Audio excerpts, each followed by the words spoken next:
기도하겠습니다. 하나님 아버지, 살아가면서 얼마나 많은 선택을 내렸는지 모르겠습니다. 인생의 갈림길에서 이것이 옳으냐 저것이 옳으냐 고민하며 내린 선택들이 많습니다. 그 중에는 하나님이 기뻐하는 선택도 있었겠지만 그렇지 않은 선택도 있었습니다. 오늘 이 시간 하나님의 말씀을 듣고 다시 한번 하나님이 기뻐하시고 하나님이 지도하시고 하나님이 인도하시는 그 길을 선택할 수 있기를 원합니다. 주님 도와주옵소서. 예수님의 이름으로 기도합니다. 아멘. 네, 오늘은 창세기 28장 1절에서 22절까지입니다. 1절에서 22절까지인데 1절에서 5절을 읽고 마지막 22절을 같이 읽도록 하겠습니다. 28장 1절에서 5절입니다. 이삭이 야곱을 불러 그에게 축복하고 또 당부하여 이르되 너는 가나안 사람의 딸들 중에서 아내를 맞이하지 말고 일어나 밧담 아람으로 가서 내 외조부 부두엘의 집에 이르러 거기서 내 외삼촌 라반의 딸 중에서 아내를 맞이하라. 전능하신 하나님이 내게 복을 주시어 내가 생육하고 번성하게 하여 내가 여러 족속을 이루게 하시고 아브라함에게 허락하신 복을 내게 주시되 너와 함께 내 자손에게도 주사 하나님이 아브라함에게 주신 땅 곧 내가 거류하는 땅을 내가 차지하게 하시기를 원하노라. 이에 이삭이 야곱을 보내매 그가 밧담 아람으로 가서 라반에게 이르렀으니 라반은 아람 사람 부두엘의 아들이요 야곱과 에서의 어머니 리브가의 오라비더라. 22절입니다. 내가 기둥으로 세운 이 돌이 하나님의 집이 될 것이요 하나님께서 내게 주신 모든 것에서 10분의 1을 내가 반드시 하나님께 드리겠나이다 했더라. 아멘. 네, 오늘은 창세기 28장 1절에서 22절, 창세기 28장 전체의 말씀입니다. 창세기 28장은 베델이라는 이 야곱의 인생길 중에 굉장히 유명한 플레이스, 장소로 알려져 있는 본문입니다. 창세기 28장 그러면 베델 스토리죠. 그래서 교회 이름 중에 베델 교회, 무슨 베델 교회, 이런 교회 이름 많이 보셨을 겁니다. 베델이 어떤 곳입니까? 야곱이 형 에서를 피해 아버지의 처가댁이라고 할 수 있죠. 라반의 집으로 가던 중에 만났던 하나님. 환상 중에 하늘에 사닥다리가 닿아 있고 천사들이 오르락내리락 하는 신비스러운 광경을 목격했던 그곳. 바로 그곳이 베델이었습니다. 베델의 여정이라고도 표현할 수 있죠. 근데 이 베델의 여정, 창세기 28장에 가장 중요한 구절이 있다면 저는 감히 10절이라고 생각합니다. 28장 10절 읽어보겠습니다. 야곱이 브엘세바에서 떠나 하란으로 향하여 가더니, 여러분 이 구절 사실 장소와 지명 별로 특별할 게 없어 보입니다. 한 번 더 읽어보겠습니다. 야곱이 브엘세바에서 떠나 하란으로 향하여 가더니, 브엘세바가 중요한가? 중요할 수도 있죠. 하란이 중요한가? 중요할 수도 있죠. 그러나 그보다 더 중요한 것이 있습니다.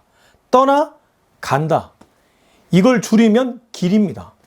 우리는 모두 순례길을 걸어갑니다. 그렇지 않습니까? 부모님의 사랑으로 태어났습니다. 이 땅에 던져졌죠. 태어났습니다. 그때부터 우리는 지금까지 걸어오고 있습니다. 어떠한 길을 향한 여정 중에 있다는 것이죠. 지금 야곱은 비록 형 에서의 살인을 피해 추격을 피해 도망가는 길이지만 어떤 의미에서 우리 인생과 많이 닮아 있습니다. 우리도 모두 어디를 떠나 무엇을 향해 걸어갑니다. 인생 전체로 보면 이 땅에서 천국을 향해 가는 여정이라고도 볼 수 있고, 물론 천국을 모르는 사람들은 그냥 삶의 끝을 향해 달려가고 있는 것이죠. 그리고 어떤 공동체에서 또 다른 공동체로, 어렸을 때 나에서 지금의 나로 계속해서 우리는 떠나서 길을 가는 여정 중에 있습니다. 이 길에 대한 스토리에서 오늘 본문이 우리에게 주고자 하는 메시지가 있습니다. 사실 오늘 본문 28장 전체를 보면 1절에서 5절, 6절에서 9절, 10절에서 22절 총 3단락으로 구별할 수 있습니다. 이 단락마다 나름 길을 어떻게 걸어가야 되는지에 대한 암시가 나옵니다. 정말 중요합니다. 저와 여러분도 결국 어떤 길을 걸어가야 될지 이 28장을 통해서 깨달을 수 있기 때문입니다. 28장 1절부터 5절입니다. 이삭이 야곱을 불러 그에게 축복하고 또 당부하여 이르되 너는 가나안 사람의 딸들 중에서 아내를 맞이하지 말고 일어나 밧담 아람으로 가서 내 외조부 부두엘의 집에 이르러 거기서 내 외삼촌 라반의 딸 중에서 아내를 맞이하라. 전능하신 하나님이 내게 복을 주시어 내가 생육하고 번성하게 하여 내가 여러 족속을 이루게 하시고 아브라함에게 허락하신 복을 내게 주시되 너와 함께 내 자손에게도 주사 하나님이 아브라함에게 주신 땅 곧 내가 거류하는 땅을 내가 차지하게 하시기를 원하노라. 이에 이삭이 야곱을 보내매 그가 밧담 아람으로 가서 라반에 이르렀으니 라반은 아람 사람 부두엘의 아들이요 야곱과 에서의 어머니 리브가의 오라비더라. 자, 제가 되게 급하게 빠르게 읽었는데 1절에서 5절의 핵심은 왜 야곱이 지금 이 길을 떠나가게 되었는지를 설명해 주는 배경 구절들이라고 말할 수 있습니다. 왜 야곱이 길 떠나는 이러한 행차를 해야 했습니까? 간단합니다. 본인이 실수했기 때문입니다. 어떠한 실수입니까? 형의 장자의 명분도 샀지만 형의 장자의 축복까지 중간에서 가로채버렸죠. 물론 그 헬퍼가 있었죠. 엄마 리브가가 야곱을 보호하려고 하다가 야곱을 이렇게까지 만들었습니다. 도망자 신세로 만들었다는 것이죠. 우리 읽진 않았지만 27장 46절 끝절을 보면 아내를 맞이하면 좀 더 앞에 볼게요. 그들과 같은 햇사람의 딸들 중에서 아내를 맞이하면 내 삶이 내게 무슨 재미가 있으리까? 아내 리브가가 남편 이삭에게 야곱마저 햇사람 딸과 결혼하면 내 여생 재미없다. 앞서 에서가 햇사람의 딸들과 결혼했잖아요. 이것 때문에 이삭과 리브가가 근심하게 되었습니다. 왜요? 본인들은 그 길을 걸어가지 않았거든요. 이삭의 아내 리브가는 사실 아브라함이 종 엘리에셀과 허벅지 밑에 맹세해서 얻은 결혼 그런 가정이었죠. 왜 그렇게 했습니까? 아브라함은 가나안의 족속의 딸이 아니라 자기의 친척, 자기의 고향, 바로 그 족속의 가문의 딸 중에서 자기 아들 이삭의 며느리, 이삭의 부인이 오기를 기대했습니다. 그렇게 되었죠. 근데 에서는 그 길을 걸어가지 않았습니다. 에서는 스스로 자기가 원하는 여자를 만났고 그 결혼은 아빠와 엄마를 기쁘게 하지 못하는 결혼이었습니다. 그래서 지금 리브가는 남편 이삭에게 야곱만큼은 그 결혼 안 된다. 근데 더 깊이 들어가면 어떤 것이 있습니까? 형 에서가 동생 야곱이 자기의 축복을 빼앗은 것을 알고 죽이려고 달려든다는 것을 엄마가 들었죠. 엄마는 야곱을 더 사랑했죠. 그래서 이 아이를 보호해줘야 되는데 명분이 필요했습니다. 지금도 그렇지만 명분이 있어야지 누군가에게 우리가 설득력 있는 말을 할 수 있잖아요. 남편에게 야곱이 이 집을 떠나야 된다는 것을 말해야 되는데 명분이 무엇입니까? 이 족속, 가나안 땅의 족속이 아니라 우리 친척의 족속, 거기서 아내 맞이하도록 합시다. 그렇게 하지 않으면 내가 재미가 없다. 명분이 그럴듯하죠. 엄마 리브가는 이처럼 아주 계략이 능했습니다. 전략이 능했다는 것이죠. 그렇게 해서 야곱은 엄마의 도움으로 길을 떠나게 되었고 에서의 추격을 피할 수 있게 된 것이죠. 1절 이삭이 야곱을 불러 그에게 축복하고 또 당부하여 이르되 너는 가나안 사람의 딸들 중에서 아내를 맞이하지 말고 일어나 밧담 아람으로 가서 내 외조부 부두엘의 집에 이르러 거기서 내 외삼촌 라반의 딸 중에서 아내를 맞이하라. 아버지가 야곱을 불러서 축복하고 당부합니다. 가나안 사람 너희 형처럼 이 가나안 헷족 속의 딸을 맞이하지 말고 나처럼 밧담 아람으로 가서 외조부 부두엘의 집에 이르러 거기서 네 외삼촌 너희 엄마의 오빠 바로 그 라반의 딸 중에서 아내를 맞이해라. 이건 달리 말하면 내 길을 걸으라고 한 것이죠. 아빠가 아들에게 둘째야 너는 내 길을 걸어라. 자, 이것은 무슨 말일까요? 아빠가 첫째 아들이 아닌 둘째 아들에게 내 길을 걸으라고 한다는 것은 바로 둘째 아들, 큰 자가 작은 자를 섬긴다는 하나님의 그 예언의 말씀처럼 이 둘째 아들을 통해서 약속의 계보가 이어진다는 것을 얘기하고 있는 것이죠. 아버지 이삭이 어떻게 결혼했습니까? 앞서도 말씀드렸던 것처럼 아브라함과 종의 맹세를 통해 가나안 족속의 딸이 아니라 바로 자기의 형제, 친척의 족속의 딸 중에서 아내를 얻도록 했죠. 그게 리브가였죠. 달리 말하면 아브라함, 이삭으로 이어지는 약속의 계보에 야곱이 들어가게 된 것을 말합니다. 그 길을 걸으라고 얘기하고 있는 것이죠. 야곱은 지금 자기가 잘한 것은 없지만 자기도 모르는 사이에 누구에게 영향받고 있습니까? 아버지와 할아버지를 인도하셨던 하나님께 영향받고 있습니다. 여러분, 우리는 누군가에게 영향을 받습니다. 에서는 자기 욕정으로 헷족 속의 딸들과 결혼했습니다. 그 길은 부모, 할아버지의 길이 아니었습니다. 달리 말하면 하나님이 원하는 길이 아니었습니다. 그는 하나님이 원하는 믿음의 사람들에게 영향을 받는 것이 아니라 믿지 않는 난 크리스찬, 그 중에서도 아주 문화에는 출중하지만 이 경제관념으로 보면 출중하지만 전혀 하나님을 부정하는 무신론자들, 아니 신을 폐기하려고 하는 그런 사람들에게 영향을 받은 것이죠. 야곱은 비록 잘한 것은 없지만 의도치 않게 이 길에 서게 되었습니다. 3절. 전능하신 하나님이 내게 복을 주시어 내가 생육하고 번성하게 하여 내가 여러 족속을 이루게 하시고 아브라함에게 허락하신 복을 내게 주시되 너와 함께한 네 자손에게도 주사 하나님이 아브라함에게 주신 땅 곧 네가 거류한 땅을 네가 차지하게 하시기를 원하노라. 3절 4절을 다시 한번 읽어보면 이삭이 얼마나 이 아들을 향한 예언의 메시지, 축복의 메시지를 전하는지를 엿볼 수 있습니다. 여러분 3절 4절 가만히 보면 아브라함이 아들 이삭에게 했던 메시지와 아주 흡사합니다. 전능하신 하나님, 제가 앞서 아브라함의 시그니처, 하나님에 대한 시그니처는 전능의 하나님이라고 했는데 그 전능한 하나님, 우리 할아버지, 우리의 선조가 만났던 그 하나님이 네게 복 주시길 원한다. 이건 약속의 계보가 이어진다는 것이죠. 네가 생육하고 번성하길 원한다. 이 계보에게 주신 메시지가 무별이었고 땅의 티끌처럼 자손이 번성하게 된다는 축복이었습니다. 그걸 그대로 주고 여러 족속을 이루게 한다. 아브라함에게 허락하신 복, 이제는 더 선명하게 얘기해 주고 있죠. 아브라함에게 허락하신 복을 네게 준다. 너와 함께 네 자손에게도 준다. 이어진다는 것이죠. 이 길에 야곱이 들어서게 됐습니다.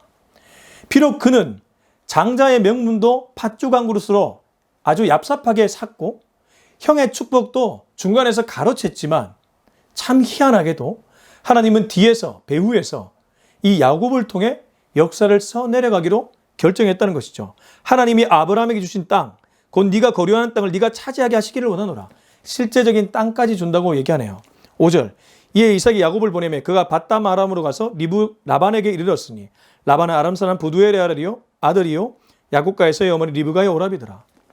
이렇게 해서 야곱은 아내를 구하는 여정이지만 어떤 의미에서 약속의 계보에 들어서게 되었고 약속의 계보가 걸어가는 길에 들어서게 되었습니다.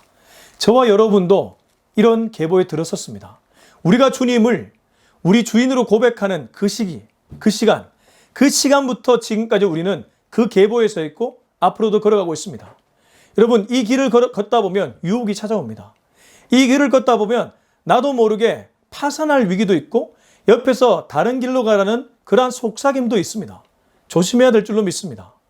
우리가 살아가는 곳은 이 잘 포장된 도로를 걸어가는 것이 아니라 좁은 길을 걸어가고 있기 때문에 이 좁은 길은 넓은 길로 가려는 유혹이 반드시 있게 되어 있습니다. 그러나 여러분 기억하십시오. 비록 좁은 길이지만 하나님이 함께 하시면 바로 그 길이 넓은 길입니다. 인간의 눈으로 보면 좁아 보이지만 하나님이 함께하면 그 좁은 길은 넓은 길이라는 뜻입니다. 그리고 그 길 끝에 누가 있습니까? 우리 주 예수님이 있습니다. 우리 디모데후서 말씀 한번 찾아볼까요? 디모데후서입니다. 제가 장례식 가면 종종 전하는 하나님의 말씀인데 디모데후서 4장 7절 8절을 읽어보겠습니다. 나는 선한 싸움을 싸우고 나의 달려갈 길을 마치고 믿음을 지켰으니 이제 후로는 나를 위하여 의의 면류관이 예배되었으므로 주 곧 의로우신 재판장이 그날에 내게 주실 것이며 내게만 아니라 주의 나타나심을 사모하는 모든 자에게도니라. 여러분, 지금 바울은 디모데에게 편지 쓰면서 자기의 길을 마쳤다고 얘기합니다. 근데 그 길 마친 사람에게 주어지는 면류관을 얘기하고 있죠. 내가 이 길을 다 마치고 믿음을 지켰는데 그리고 나니까 후로는 나를 위해 의의 면류관, 우리 예수님이 면류관을 갖고 기다리고 있다는 것이죠. 그리고 본인만이 아니라 주님을 사모하는 모든 자에게 이 면류관 예비되어 있다고 합니다. 지금 야곱은 다시 돌아왔어요. 28장의 야곱은 자기도 모르게 이 길에 섰습니다. 얼마나 은혜인지 모릅니다. 이 메시지를 듣는 모든 분들은 이 길에 서신 분인 줄로 믿습니다. 그러나 이 길을 걷다 보면 앞서도 얘기하지만 유혹이 찾아옵니다. 이겨내야 됩니다. 이겨내는 비결은 말씀을 듣는 길 외에는 없습니다. 여러분, 믿음은 들음에서 난다고 했습니다. 우리의 믿음을 경고케 하는 것은 결국 말씀을 듣는 일이라는 것이죠. 6절에서 9절은 또 다른 길을 얘기합니다. 6절에서 9절. 에서가 본즉 이삭이 야곱에게 축복하고 그를 밧단 아람으로 보내어 거기서 아내를 맞이하게 하였고 또 그에게 축복하고 명하기를 너는 가나안 사람의 딸 중에서 아내를 맞이하지 말라 하였고 또 야곱이 부모의 명을 따라 밧담 아람으로 갔으며 에서가 또 본즉 가나안 사람의 딸들이 그의 아버지 이삭을 기쁘게 하지 못하는지라. 이에 에서가 이스마엘에 가서 그 본처들 외에 아브라함의 아들 이스마엘의 딸이요 느바요스의 누인 마알랏을 아내로 맞이하였더라. 저는 이 6절에서 9절의 핵심은 8절 9절이라고 믿습니다. 에서도 야곱이 떠나가는 것을 보게 됩니다. 이 보는 게 문제입니다. 정말 잘 보는 것은 우리에게 선한 영향력을 주지만 잘못 보는 것은 봄으로 말미암아 우리에게 악한 영향력을 줍니다. 이를테면 선악과 열매, 평상시에 봤을 때는 그건 하나님이 금원으로 주셨던, 구별로 주셨던 열매였고 또 경계선이었습니다. 그런데 뱀이 유혹해서 유혹의 눈으로 보니까 보암직하고 탐스럽기도 한 열매로 바뀌어버립니다. 그리고 그걸 먹었을 때는 죄가 들어오게 되죠. 8절 에서가 또 본즉, 여기에 보았다는 것은 어떤 것입니까? 야곱을 부러워하는 부러움의 눈입니다. 야곱이 부모의 명을 따라 밧담 아람으로 갔는데 그걸 보니까 아버지 이삭을 기쁘게 하는 일이었던 거예요. 왜냐하면 자기는 가나안 사람들의 딸들이 그의 아버지 이삭을 기쁘게 하지 못하는 것을 평소 알고 있었잖아요. 부러워한다는 것이죠. 부러움의 눈으로, 시기와 질투의 눈으로 동생을 보고 있습니다. 그리고 나서 내린 선택 보십시오. 9절 이에 에서가 이스마엘에게 가서 그 본처들 외에 아브라함의 아들 이스마엘의 딸이요 느바요스의 누이인 마할랏을 아내로 맞이하였더라. 동생이 라반의 딸들 중에서 아내를 맞이하러 간 것처럼 나도 헷 족속의 딸들만이 아니라 우리 아버지가 기뻐하는, 우리 아버지가 좋아하는 우리 민족의 딸들 중에서 아내를 맞이해야 됐다. 그렇게 해서 동생을 부러워하다가 내린 선택이 이스마엘의 딸, 이스마엘의 계보였습니다. 여러분, 이스마엘은 어떤 계보입니까? 아브라함의 처인 사라의 여종인 하갈의 몸에서 태어난 반계이고 나중에 이 아브라함 약속의 계보와 대적이 되는 그쪽의 라인입니다. 완전히 잘못 선택하게 된 것이죠. 에서가 처음부터 이랬습니까? 아닙니다.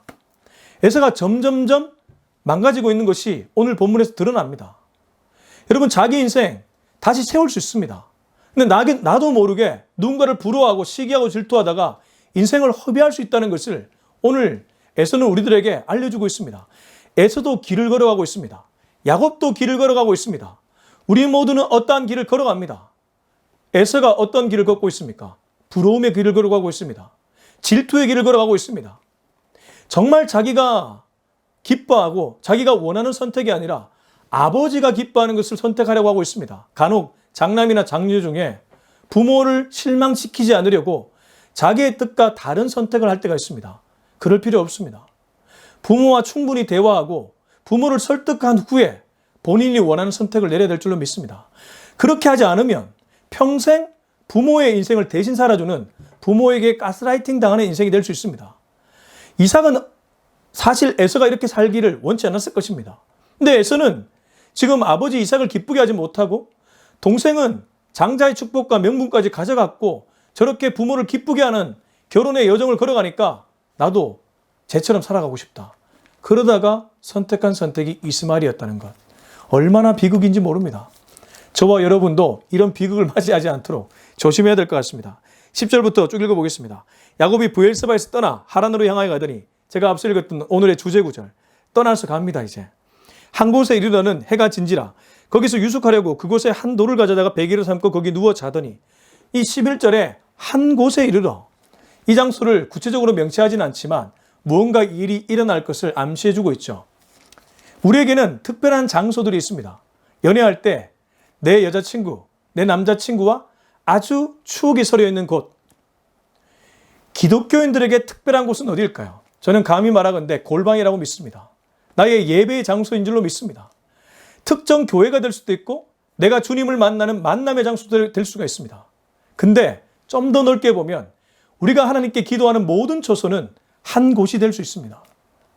우리가 길을 걸어갈 때 하나님은 그 길 군데군데서 우리를 만나기를 원하십니다.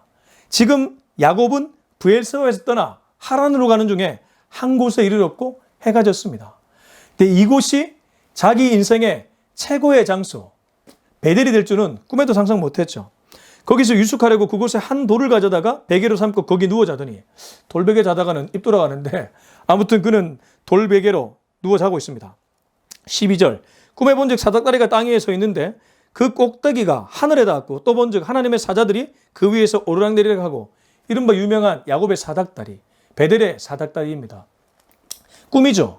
실제라기보다는 꿈과 환상 중에 일어난 일인데 너무나 선명했던 것이죠.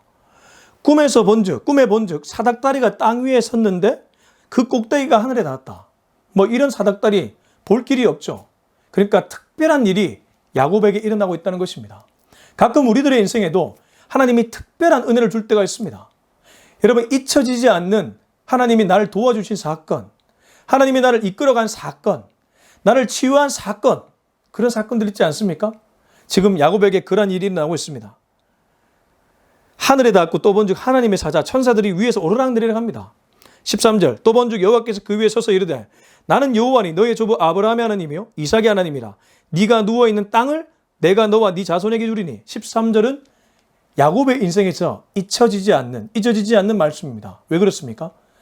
한 번 더 말씀드리지만 할아버지와 아버지가 걸어갔던 길, 바로 그 길에 내가 섰다는 것을 하나님이 도장 찍어주고 있기 때문입니다. 한 번 더 읽어보겠습니다. 또 본즉 여호와께서 그 위에 서서 이르시되 나는 여호와니 너의 조부 아브라함의 하나님이요 이삭의 하나님이라. 내가 누워있는 땅을 내가 너와 네 자손에게 주리니.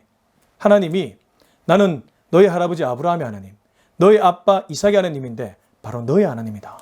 달리 말해 너는 믿음의 길을 걷고 있구나.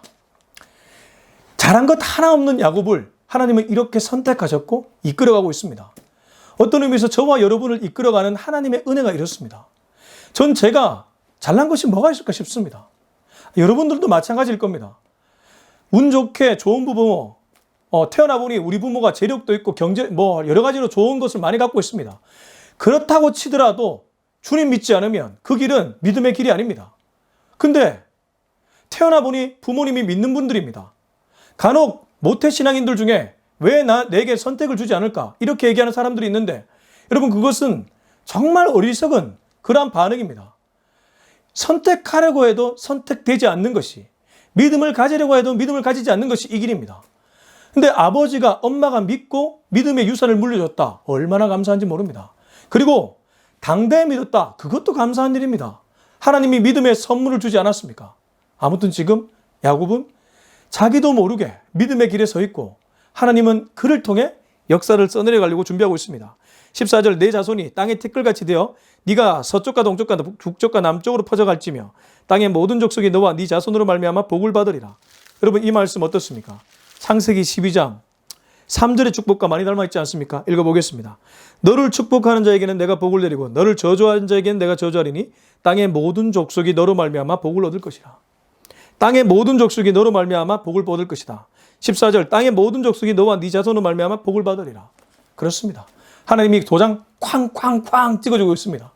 아브라함에게 주셨던 그 복이 야곱에게 흘러가고 있음을 우리 모두에게 알려주고 있습니다. 달리 말하면 우리도 이 길에 서면 똑같은 복을 누릴 수 있다는 것이죠. 이것을 육적인 복으로만 해석하지 마십시오. 이건 더 깊이 보면 영적인 복입니다. 무엇입니까? 너로 말미암아 복을 받는다는 것은 내가 구원받았기 때문에 나로 말미암아 누군가가 구원받는다는 뜻 아니겠습니까? 가장 큰 복이 무엇입니까? 영원함, 영생의 축복 아니겠습니까? 우리 주님은 우리에게 그거 주려고 오셨잖아요. 사마리아 수가성 여인이 그날도 물 들어왔다가 오히려 물을 달라는 한 남자를 만났으니 그 남자는 예수 그리스도였습니다. 물 필요합니까? 그분은 하나님의 아들입니다. 물 필요 없는 분입니다.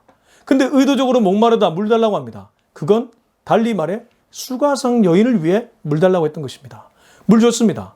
그러나 내게는 영원하게 솟는 샘물이 있다고 말씀하십니다. 뿐만 아니라 그녀의 가장 중요한 문제를 꿰뚫어 보셨습니다. 무엇입니까? 평생 남편 없었습니다. 남편 있었죠. 5 남편이 있었습니다. 그러나 영원한 남편 없었습니다. 만족을 주는 남편이 없었습니다. 언제나 영혼의 결핍이 있었습니다. 예수님은 네 남편은 나다. 우물가에서 역사가 일어나는데 진짜 남편은 나라는 것을 알려주신 것이죠. 수가성 여인은 예수님 만나고 인생의 모든 문제가 해결되었습니다. 지금 야곱은 자기도 모르게 인생의 모든 문제를 해결하신 우리 하나님을 만나고 있다는 것이죠. 15절 내가 너와 함께 있어 네가 어디로 가든지 너를 지키며 너를 이끌어 이 땅으로 돌아오게 할지라. 내가 내게 허락한 것을 다 이루기까지 너를 떠나지 아니하리라 하신지라. 저는 이 15절이 이 길에 대한 스토리를 풀어가는 가장 중요한 키워드가 된다고 보는데 핵심이 무엇입니까? 하나님이 함께 있다는 것입니다.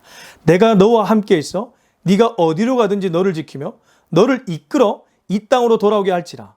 내가 내게 허락한 것을 다 이루기까지 너를 떠나지 아니하리라 하신지라. 길의 여정, 순례길에서 어떻게 우리가 믿음의 길, 좁은 길이라고 불리는 이 길에서 파선하지 않고 유혹받지 않고 넘어지지 않을까요? 간단합니다. 주님과 함께하는 겁니다. 주님이 우리와 함께하고 주님이 이끌어가는 것을 우리는 겸손하게 끌려가는 것입니다. 그게 바로 좁은 길을 걷는 방법이고 좁은 길을 통과하는 방법입니다. 우리 힘으로 하는 것이 아닙니다. 하나님이 함께 계시며 하나님이 이끌어 가시는 것을 동참하고 목격하는 것입니다. 그러나 에서의 길은 어떻습니까? 믿지 않는 난 크리스찬의 길은 어떻습니까? 자기가 이끌어갑니다. 자기 욕망과 자기 욕정으로 이끌어갑니다. 어떤 선택을 내릴 때 그 밑에 깊은 곳에 하나님이 지금 이끄시고 있는지 내가 나를 이끌고 있는지를 눈여겨보시기 바랍니다. 하나님이 이끌면 점수를 매길 수 없습니다. 그러나 내가 이끌면 겉보기에 100점, 200점 같지만 마지막에 가면 빵점입니다. 16절 야곱이 잠이 깨어 이르되 여호와께서 과연 여기 계시거늘 내가 알지 못하였도다. 16절도 정말 중요하다고 믿습니다. 하나님은 지금 야곱과 함께 하셨습니다. 야곱은 지금 형 에서의 추격을 피해 사실 외삼촌 라반의 집에 가는 여정이지만 외롭고 고독한 여정이었습니다. 불안한 여정이었습니다. 우리의 인생길처럼 불안하고 고독한 여정이었죠. 근데 돌베개 자고 누운 그 장소에 하나님이 계셨다. 달리 말하면 내가 어디 가든지 하나님이 함께 계신다. 그래서 이 말씀을 읽는데 떠오른 찬양이 하나 있었습니다. 시와 그림이 부른 찬양으로 알고 있는데 후렴이 이렇습니다. 주님 여기 계시기에 이 깊은 바다가 반석이 되고 주님 여기 계시기에 제가 정말 좋아하는 찬양인데 주님 여기 계시기에 깊은 바다도 반석이 된다는 것. 여러분 얼마나 감사한 일입니까? 눈앞의 문제도 주님 여기 계시기 때문에 문제가 아니게 됩니다. 문제를 해결해 주는 하나님이 나와 동행하시기 때문이죠. 야곱이 그걸 깨달았습니다. 내가 알지 못하였다. 그러나 이제는 깨달았다. 17절 이에 두려워 이르되 두렵도다 이곳이여 이것은 다름 아닌 하나님의 집이요 이는 하늘의 문이로다 하고 야곱이 아침에 일찍 일어나 베개로 삼았던 돌을 가져다가 기둥으로 세우고 그 위에 기름을 붓고 그곳 이름을 베델이라 하였더라. 이 성의 옛 이름은 루스더라. 그 자리에서 하나님께 예배드리게 되죠. 베개로 삼았던 이 돌베개를 기둥으로 세우고 기름 붓는다는 것은 의식을 말하죠. 그렇게 의식하고 하나님께 제단 쌓고 베델이라 불렀다. 하나님의 이름을 불렀는데 이 베델의 또 다른 이름은 하나님의 집, 하늘의 문입니다. 하늘 문이 열리고 사닥다리가 내려오고 천사들이 오르락내리락 하니까 이게 하나님의 집이요 하늘의 문이라는 것이죠. 그래서 우리가 하늘 문이 열리고 이런 표현들 간혹 쓰지 않습니까? 주여 하늘 문을 열어주시옵소서. 달리 말하면 주님 나와 함께하여 주옵소서. 주님 여기 계신 것을 느끼게 하여 주옵소서. 이 기도 제목과 같은 그런 말입니다. 그는 깨달았습니다. 아, 하나님은 나의 하나님이구나. 하나님은 여기 계셨구나. 아니, 앞으로도 영원히 함께 하시는구나. 그래서 이 베델을 세우면서 그는 한편으로는 두려움에 빠져 있지만 한편으로는 감사, 그래서 이걸 경외라고 표현할 수 있을 것입니다. 근데 안타깝게도 20절에서 22절은 그가 조건을 내겁니다. 20절에서 22절 야곱이 서원하여 이르되 하나님이 나와 함께 계셔서 내가 가는 이 길에서 나를 지키시고 먹을 떡과 입을 옷을 주시어 내가 평안히 아버지 집으로 돌아가게 하시오면 여호와께서 나의 하나님이 되실 것이요 내가 기둥으로 세운 이 돌이 하나님의 집이 될 것이요 하나님께서 내게 주신 모든 것에서 10분의 1을 내가 반드시 하나님께 드리겠나이다 했더라. 하나님은 무조건적으로 약속해 주셨고 축복해 주셨는데 그는 하나님께 조건으로 무언가를 돌려드리겠다고 약속하고 있습니다. 이게 인간입니다. 하나님은 무조건인데 인간은 조건입니다. 여러분 우리의 기도를 한번 묵상해 보십시오. 우리의 기도 내용은 가만히 보면 하나님보다 하나님으로부터 흘러나오는 무언가 그것에 집중하고 있을 때가 많이 있습니다. 나를 도와달라, 이거를 해결해달라. 하나님은 문제 해결자. 하나님은 요술램프에 있는 알라딘과 같은 그런 사람일 때가 많다는 것이죠. 근데 지금 야곱이 그런 모습을 보이고 있습니다. 베델에서 무조건적인 하나님의 사랑을 경험했음에도 불구하고 눈 뜨고 예배드리고 나오니까 다시 조건의 인생으로 돌아간다는 것이죠. 달리 말하면 은혜 받아놓고 공로로 돌아가는 모습을 오늘 야곱이 보여주고 있습니다. 이렇게 해주시면 내가 10분의 1을 바치겠습니다. 안 해줘도 바쳐야 되는 인생인데 하나님께 거저받은 거 거저 돌려줘야 되는 인생인데 은혜 받은 인생인데 무조건적인 사랑받은 인생인데 조건으로 하나님께 나아가고 있기 때문입니다. 그래서 마지막 20절에서 22절 28장 20절에서 22절은 우리들을 일깨워주는 말씀입니다. 길을 걷다 보면 나도 모르게 내가 이 길을 이끌어왔고 내가 이 길을 만들었다는 착각에 빠질 때가 있습니다. 하나님은 온데간데 없고 이 길을 걸어가고 있는 내가 너무 중요해질 때가 많이 있다는 것이죠. 하나님은 지금 야곱을 통해 우리들에게 메시지를 주고 있습니다. 여러분, 자기 부인이 무엇입니까? 내가 한 것은 아무것도 없다는 고백이요, 하나님의 은혜로 되었다는 고백입니다. 모든 것은 하나님의 은혜입니다.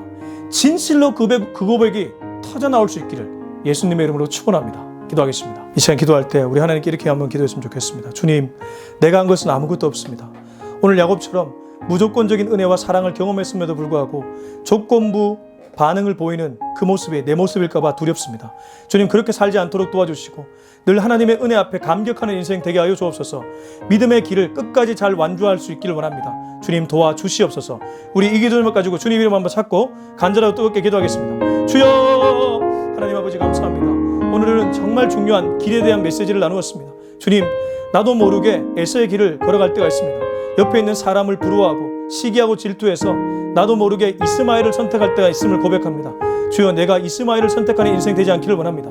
불신의 사람, 주님이 싫어하는 사람, 주님이 싫어하는 길을 선택하는 인생이 아니라 주님이 이끌어가는 인생, 주님이 처음부터 끝까지 함께하는 인생이 될 수 있기를 원합니다. 그렇기 때문에 내가 한 것은 없습니다. 내가 한 것은 1도 없습니다.